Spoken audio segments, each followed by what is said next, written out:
ટેકાના ભાવે ખરીદી માટે રજીસ્ટ્રેશનની શરૂઆત તો થઈ ગઈ, પરંતુ ધાંધિયા જોવા મળી રહ્યા છે। સતત બીજા દિવસે ઈ સમૃદ્ધિ પોર્ટલ ડાઉન છે। સર્વર ડાઉન હોવાથી રજીસ્ટ્રેશન ન થઈ શક્યા। રજીસ્ટ્રેશન માટે ખેડૂતો લાંબી લાઈનોમાં લગાવી રહ્યા છે, કારણ કે ઓનલાઈન રજીસ્ટ્રેશન થઈ જ નથી રહ્યું। મોડી રાત્રે પર રજીસ્ટ્રેશન માટે પ્રયાસ કર્યા, લોગિન કર્યા બાદ આગળના ઓપ્શન પણ નથી ખુલતા।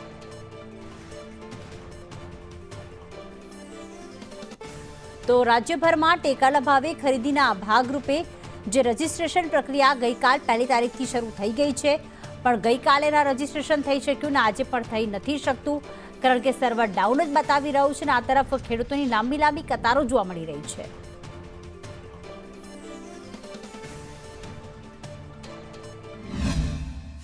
પાકની ટેકાના ભાવે ખરીદી માટે સરકાર દ્વારા નોંધણીની જાહેરાત કરવામાં આવી છે અને 1 સપ્ટેમ્બરથી 15 સપ્ટેમ્બર સુધી આ નોંધણી કરવાની હતી, પરંતુ ગતકાલેથી જે શરૂ થવાની હતી તે નોંધણી સર્વર ડાઉન હોવાના કારણે થઈ શકી નથી। આપ જોઈ શકો છો તે પ્રમાણે જે ખેડૂતો છે લાંબી કતારો લગાવીને બેઠા છે। સંદેશ ન્યૂઝ છે તે વેરાવળ તાલુકાના ડાભોર ગામે પહોંચ્યો છે।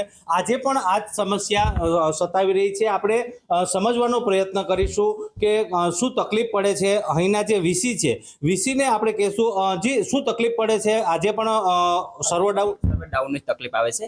એમાં પણ સ્કેમ નથી ખુલતું, સ્કેમમાં પણ યર્સ નથી ખુલતું। 2025 આવે છે ત્યાં કોઈ પણ એરર આવે છે। ખેડૂતો કેટલા દિવસથી ખેડૂતો અહીંયા 2-3 દિવસથી હેરાન થાય છે। રાતને દિવસ અહીંયા રહી છે। હું પણ આખી રાત અહીંયા રોકાણો છે।